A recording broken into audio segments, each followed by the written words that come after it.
Good morning students. अज आपने करना है चैप्टर नंबर 3 प्राचीन भारती इतिहास के सोमे, मतलब कि पुराने भारत के इतिहास की जानकारी देने वाले किहड़े-किहड़े सोमे ने, किहड़े-किहड़े साधन ने जिन्हों पढ़न तो बाद सानू पुराने भारत के इतिहास बारे नॉलेज मिलती है।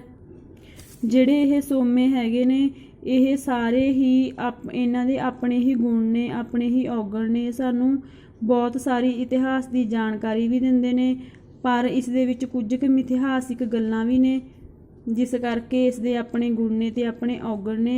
ये जिहड़े इतिहासिक सोमे ने इन्हां नूं 4 पार्टां दे विच डिवाइड किया गया। जिवें फस्ट हैगा धार्मिक साहित, सैकेंड हैगा इतिहास ते अर्ध इतिहासिक साहित, थर्ड हैगा पुरातत्व संबंधी समग्री, फोर्थ हैगा विदेशियां दे लेख।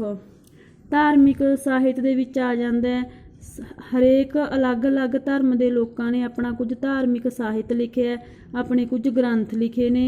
ते जिहड़े विदेशियां दे लेख दे विच आ जांदा, जिहड़े विदेशी लोगों द्वारा लेख लिखे गए ने, इन्हां सारियां नूं पढ़न तो बाद सानूं इतिहास की बहुत सारी जानकारी मिलती है। सब तो पहलां आपां गल कर लैंदे हां धार्मिक साहित्य दी। इहदे विच आ जांदे ने धार्मिक साहित्य दे विच जिहड़ा आ जाऊगा 3 धर्मां दे लोगों द्वारा लिखे गए ग्रंथ।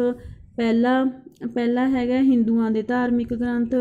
हिंदुआं ने कई धार्मिक ग्रंथ लिखे सी, जिस दे विचों सब तो पहला आ गया ऋग्वेद। ऋग्वेद है जिहड़ा हिंदुआं दा सब तो पुराना ग्रंथ है। इस नूं पढ़न तो बाद सानूं आर्या लोकां दे जीवन बारे बहुत सारी जानकारी मिलती है ते बहुत सारे देवी देवतियां बारे सानूं नॉलेज मिलती है, जिवें वरुण, इंद्र, अग्नि, सोम, सूरज, ऊषा, रुद्र आदि बारे। ते जिहड़ा ऋग्वेद है इस दे 1028 सूकत ने ते 10 मंडलां विच इस दी वंड हुई है। नैक्सट पॉइंट हैगा दूजे 3 वेद अते उत्तर वैदिक काल के होर ग्रंथ। जिहड़े दूसरे 3 वेद ने जिवें साम वेद, यजुर्वेद अते अर्थवेद, इन्हां नूं पढ़न तो बाद भी जिहड़ा सानूं इतिहास की काफ़ी जानकारी मिलती है। दूसरे उत्तर वैदिक काल के जिहड़े होर ग्रंथ ने जिवें आरण्यक अते उपनिषद, इन्हां उपनिषद अते आरण्यक नूं पढ़न तो बाद भी सानूं प्राचीन भारती इतिहास दे लोकां दी जिहड़ा समाजिक राजनीतिक जीवन की सानूं जानकारी मिलती है। नैक्सट हैगा महाकाव्य रामायण अते महाभारत। जिहड़ी रामायण हैगी है इस दी रचना महर्षि वाल्मीकि ने कीती सी अते जो महाभारत है उस दी रचना ऋषि वेद व्यास ने कीती सी। ये भी सानूं उस समय दे जिहड़ा जीवन की बहुत सारी जानकारी मिलती है। इन्हां तो भी सानूं कि उस समय जिवें समाजिक स्थिति किवें दी सी, इस्त्रियां दी स्थिति किवें दी सी, समाज विच किन्नियां जातां विच वंडिया होया सी, लोकां दा मेन काम धंधा की सी, लोग किस किस दी पूजा करदे सी, ये सारियां चीज़ां दी सानूं नॉलेज मिलती है। नैक्सट हैगा पुराण। पुराण सी जिहड़े पुराणां नूं 8 भागां दे विच पुराण ने जिहड़े ओह 18 ने गे। पुराणां दी संख्या 18 है, पर इन्हां विचों कुछ क पुराण ने जिहड़े ज़्यादा महत्व रखदे ने, जिवें ब्रह्म, वायु, मत्स्य, विष्णु, भविष्य, भागवत, गरुड़ अते मारकंडेज। इन्हां नूं पढ़न तो बाद है जिहड़ा सानूं बहुत सारे इतिहास की जानकारी मिलती है।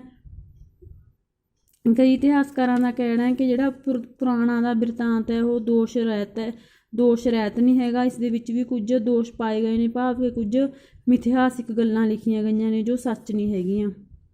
फिर भी ये सानूं काफ़ी हद तक इतिहास की जानकारी देण दा एक मेन सोमा ने। सो ये सीगे हिंदू धर्म के लोगों द्वारा लिखे गए हिंदू ग्रंथ। ते नैक्सट आ गए बोधियां दे धार्मिक ग्रंथ, भाव के बुद्ध धर्म के लोगों द्वारा जिहड़े ग्रंथ लिखे गए ने। बुद्ध धर्म के लोगों ने जिहड़े अपने ग्रंथ ने वो मेन 2 भाषा दे विच लिखे ने, एक पाली भाषा दे विच, एक संस्कृतिक भाषा दे विच। जिहड़े पाली भाषा दे विच लिखे गए ने उन्हां विचों हैगे ने त्रिपिटक, जातक, दीपवंश ते महावंश। ते जिहड़े सांस्कृतिक भाषा दे विच भी कई ने जिहड़े बुद्ध धर्म के लोगों द्वारा ग्रंथ लिखे गए नेगे। ये सारिआं नूं पढ़न तो बाद सानूं बहुत सारी इतिहास की जानकारी मिलती है। अगे हैगे ने जैनियां दे धार्मिक ग्रंथ, जिन्हां दे विचों 12 अंग, कल्पसूत्र अते परिशिष्ट पर्व। इन्हां जैन धर्म के लोगों द्वारा लिखे गए ये ग्रंथ भी सानूं उस समय के लोगों के जीवन की, उस समय के इतिहास की बहुत सारी जानकारी दिंदे ने। सो ये जिहड़े सीगे ਸੋ ਬਹੁਤ ਜ਼ਿਆਦਾ ਜਿਹੜਾ ਹੈਗਾ ਧਾਰਮਿਕ ਸਾਹਿਤ ਲਿਖਿਆ ਗਿਆ, ਜਿਸ ਦੇ ਵਿੱਚ ਅਲੱਗ-ਅਲੱਗ ਸੀ ਜਿਹੜੇ ਅਲੱਗ-ਅਲੱਗ ਧਰਮ ਦੇ ਲੋਕਾਂ ਨੇ ਆਪਣਾ ਅਲੱਗ-ਅਲੱਗ ਸਾਹਿਤ ਲਿਖਿਆ। ਜਿਵੇਂ ਹਿੰਦੂਆਂ ਨੇ ਆਪਣੇ ਗ੍ਰੰਥ ਲਿਖੇ, ਬੁੱਧ ਧਰਮ ਵਾਲਿਆਂ ਨੇ ਆਪਣੇ ਲਿਖੇ, ਜੈਨ ਧਰਮ ਵਾਲਿਆਂ ਨੇ ਆਪਣੇ ਲਿਖੇ। ਉਹਨਾਂ ਨੂੰ ਪੜ੍ਹਨ ਤੋਂ ਬਾਅਦ ਸਾਨੂੰ ਉਹਨਾਂ ਧਰਮ ਦੇ ਲੋਕਾਂ ਦੇ ਸਮਾਜਿਕ ਜੀਵਨ, ਆਰਥਿਕ ਜੀਵਨ, ਰਾਜਨੀਤਿਕ ਜੀਵਨ ਦੀ ਬਹੁਤ ਸਾਰੀ ਜਾਣਕਾਰੀ ਮਿਲਦੀ ਹੈ। ਸੋ ਅੱਗੇ ਆਪਾਂ ਗੱਲ ਕਰਦੇ ਹਾਂ ਇਤਿਹਾਸਿਕ ਅਤੇ ਅਰਧ ਇਤਿਹਾਸਿਕ ਸਾਹਿਤ ਕਿਹੜਾ ਹੈਗਾ। ਉਸ ਦੀ ਇਤਿਹਾਸਿਕ ਸਾਹਿਤ ਦੇ ਵਿੱਚ ਆ ਜਾਂਦੇ ਨੇ ਕਈ ਗ੍ਰੰਥ।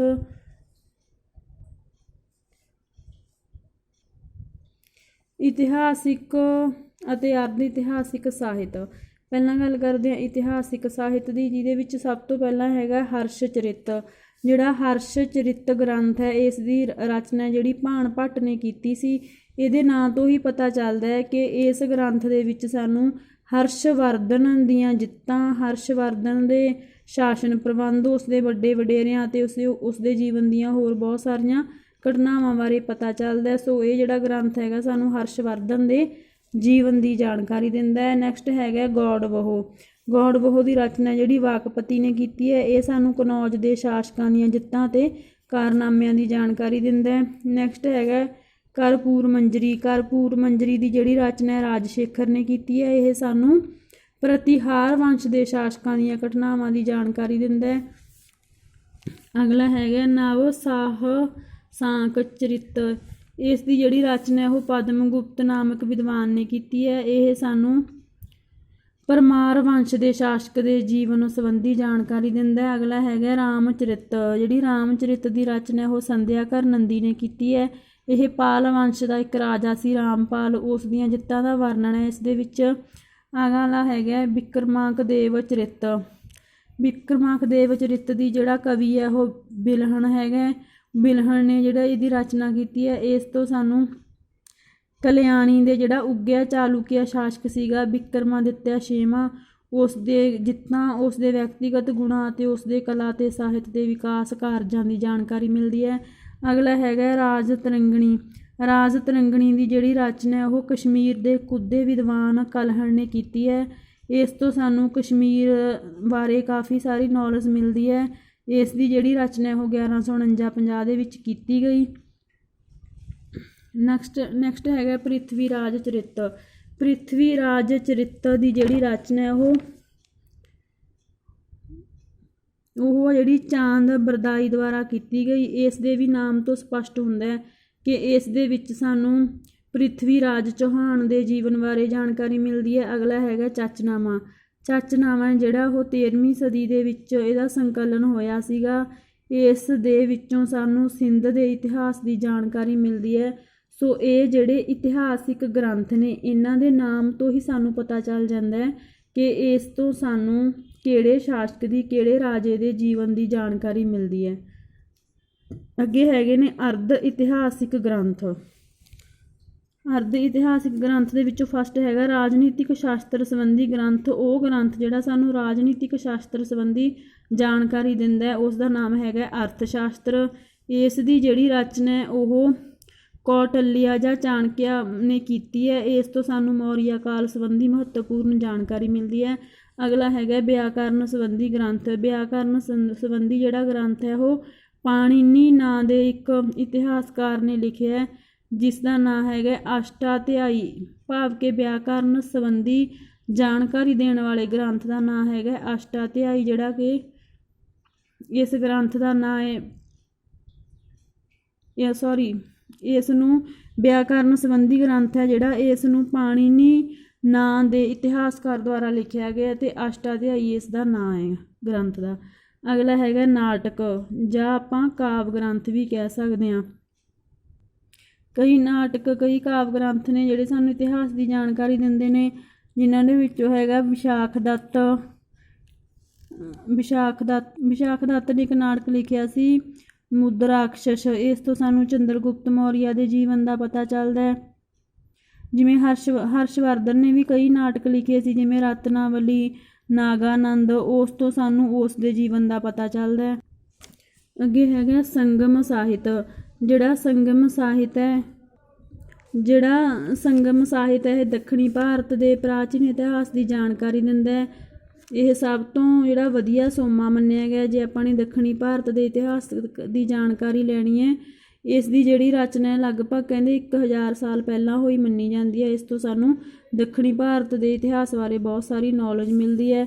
ਸੋ ਇਹ ਸੀਗੇ ਕਈ ਅਰਧ ਇਤਿਹਾਸਿਕ ਗ੍ਰੰਥ ਜੋ ਸਾਨੂੰ ਇਤਿਹਾਸ ਦੀ ਬਹੁਤ ਸਾਰੀ ਜਾਣਕਾਰੀ ਦਿੰਦੇ ਨੇ।